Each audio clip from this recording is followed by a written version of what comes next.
हरियाणा के मुख्यमंत्री मनोहर लाल ने अग्निवीरों को सरकारी नौकरी की गारंटी देने की घोषणा की है। उन्होंने कहा कि जो युवा अग्निपथ योजना के तहत सेना में नौकरी करके आएंगे, उन्हें ग्रुप सी और हरियाणा पुलिस की नौकरी अवश्य दी जाएगी। आपको बता दें, मुख्यमंत्री आज 8वें अंतर्राष्ट्रीय योग दिवस पर भिवानी में आयोजित राज्य स्तरीय योग समारोह को संबोधित कर रहे थे। उन्होंने प्रदेश के नागरिकों को 337 वेलनेस सेंटर समर्पित किए। इस अवसर पर भिवानी के विधायक घनश्याम सर्राफ और भवानीखेड़ा के विधायक बिशंबर वाल्मीकि मौजूद रहे। मुख्यमंत्री ने कहा कि सेना में नौकरी करना गौरव की बात है, इसीलिए अग्निपथ योजना के तहत सेवानिवृत्त होकर आने वाले 75% युवाओं को हरियाणा में नौकरी की गारंटी दी जाती है। यह अग्निपथ सेनानियों के लिए नायाब तोहफा है। इससे युवाओं का सेना के प्रति और भी ज्यादा रुझान बढ़ेगा। मुख्यमंत्री ने कहा कि प्रधानमंत्री नरेंद्र मोदी ने सेना में आमूलचूल परिवर्तन किया है। अब तकनीकी आधार पर सेना को और ज्यादा सुसज्जित किया जाएगा।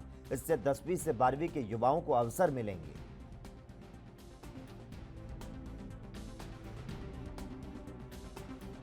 17.5 साल से 21 साल तक, इस बार तो वो 23 साल रखी है क्योंकि कोविड के 2 साल की छूट भी दी गई है, लेकिन आगे 21 साल तक के युवक ये सीधा देश की रक्षा सुरक्षा के लिए, अपनी ट्रेनिंग के लिए, अपने विकास के लिए और सेना के यानी अग्निपथ योजना में जाके अपने आप को भर्ती कर सकते हैं। हम लोग अपने हरियाणा के अंदर जो नौकरियां देते हैं, हम भी 10 प्रकार के उनके टेस्ट लेते हैं, ट्रेनिंग कराते हैं, सब कराते हैं। हमको ये ध्यान में आया कि इतनी बड़ी संख्या तो है नहीं जो वापस आएगी। हर साल आज से 4 साल के बाद पहली भर्ती इस साल होगी, तो 4 साल के बाद उसमें से 75% जो लोग वापस आएंगे उनको हरियाणा सरकार की नौकरियों में यानी उनको खपाना, उनको लेना, उनको सुरक्षित नौकरी देना ये बहुत कठिन नहीं है। तो मैं आज घोषणा करता हूं कि जो लोग चाहेंगे हरियाणा सरकार की नौकरी में आने के लिए, उन सबको गारंटेड नौकरी दी जाएगी, कोई खाली नहीं रहेगा। इसकी हम गारंटी लेते हैं। ग्रुप सी की नौकरी में जो भी किसी कैडर में भर्ती होना चाहे भर्ती हो जाए, और नहीं तो हमारी पुलिस की नौकरी ऐसी है गारंटीड उसको जरूर मिलेगी। मैं इसको मानता हूं कि दुनिया में भारतीय संस्कृति की जो देन है योग, इस योगासन को, योग को अंतर्राष्ट्रीय ख्याति दिलाई। मैं उनका बहुत बहुत आभार और धन्यवाद प्रकट करता हूं। आज का दिन ये हर भारतीय के लिए गौरव का दिन है।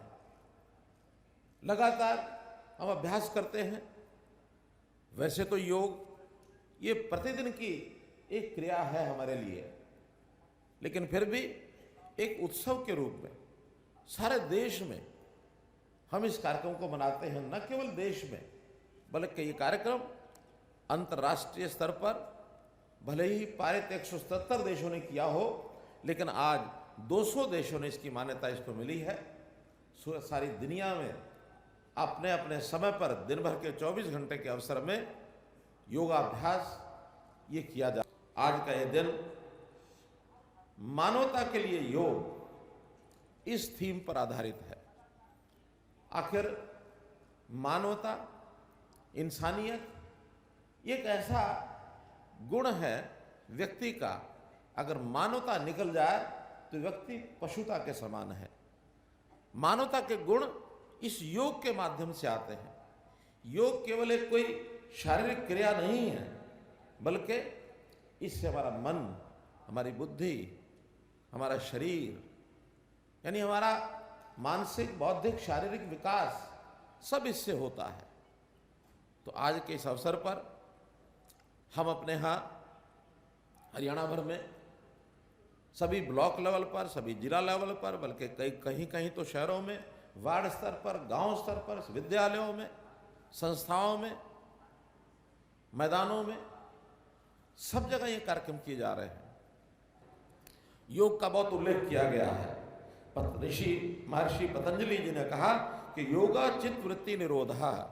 योग करने से हमारी चित्त वृत्ति, हमारा स्वभाव ये निरोधक बनता है। अर्थात इसके अंदर कहीं भी कोई दुष्विचार मन में आता है तो उस दुर्विचार को ठीक करने में योग की साधना ये हमको बहुत ही काम आती है। योग के कहते हैं 8 प्रकार हैं। योग हम आज जो कर रहे हैं केवल आसन ही कर रहे हैं, आसन उसका एक भाग है। योग हमारे लिए इतनी विधाओं से भरा हुआ है कि हम कई बार उसका स्मरण ही नहीं करते, उसका हमको आभास ही नहीं होता। योग के बारे में सामान्यतः 8 अंग इसके हैं: यम, नियम, आसन, प्राणायाम, प्रत्याहार, धारणा, ध्यान, समाधि। ये 8 भाग हैं इसके। कोई यौगिक 8 भागों को अगर करता है तो अपने जीवन में ये कह सकते हैं कि वो मुक्त